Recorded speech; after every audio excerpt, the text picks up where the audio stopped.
With a baby or a toddler, parents are often curious, how is it that you're going to be able to tell what this child sees?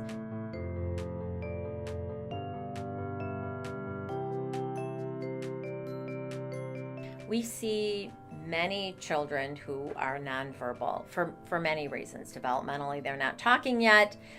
They're anxious and shy, and they really don't want to talk to us. And that's okay. We have techniques to assess vision that don't require the child to be able to say what they see on an eye chart. When we prescribe glasses, we certainly don't expect the child to be able to cooperate and determine which lens they see better with. We use a technique called retinoscopy. It shines a light into the eye, and we then hold various lenses over the eye, which helps us to determine the exact refraction or the prescription of the child's eye. You see an owl too? Yeah. Yeah? What's the owl? What sound does an owl make? Can you tell me? Oh, very good. It does not require in any way for them to tell us that they see better with one lens or the other. And so we can get prescriptions and determine very accurately what a prescription is in any age child. You will see that we use prisms sometimes to move an image in front of one eye to see if the child will follow it. Prisms bend light, so it changes the angle at which the image is coming into the eye, and this allows us to determine whether the child is using their two eyes equally, because they will switch their fixation to this new image that's created by the prism.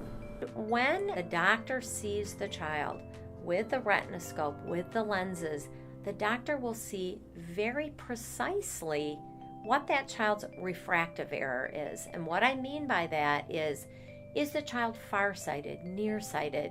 Does this child have astigmatism? And very precisely how much? Such that the doctor can write the glasses prescription, if the child needs glasses, from this measurement without the child ever having to say a word.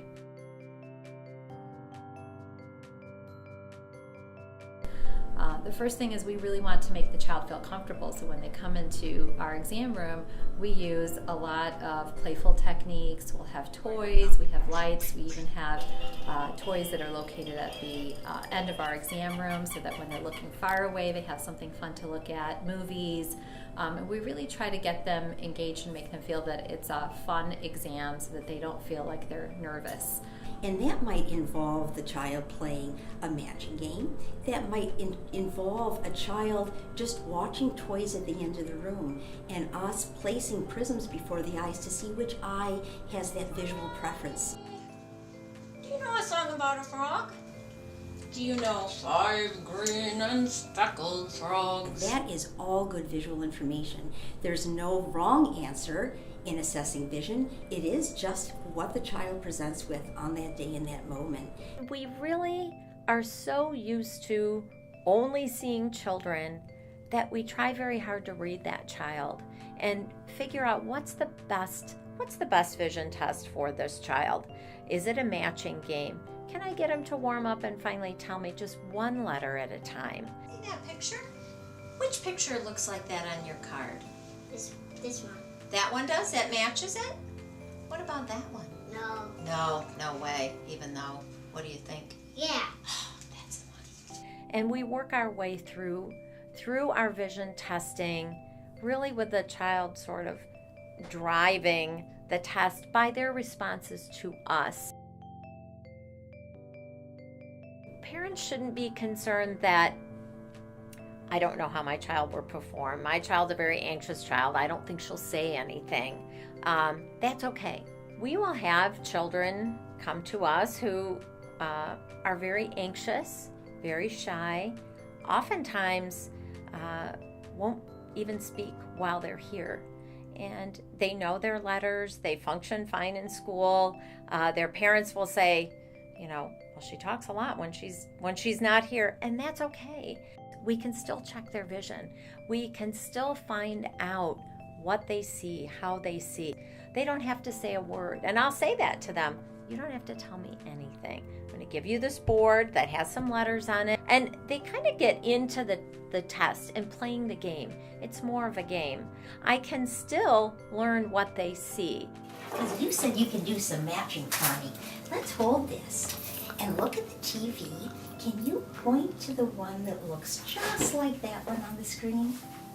Ah, good girl. Infants less than about a year of age don't have too much stranger anxiety, so it's actually an easier exam because they're very playful and engaging.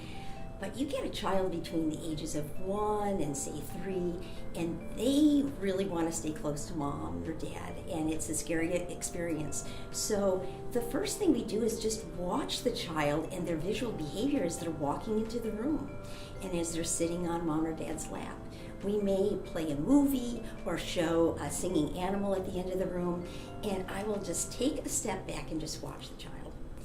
I can then introduce pen light or a very small flashlight and just watch the child with my light, looking at how the light reflects off the cornea, and so much can be learned by just watching a child in that way.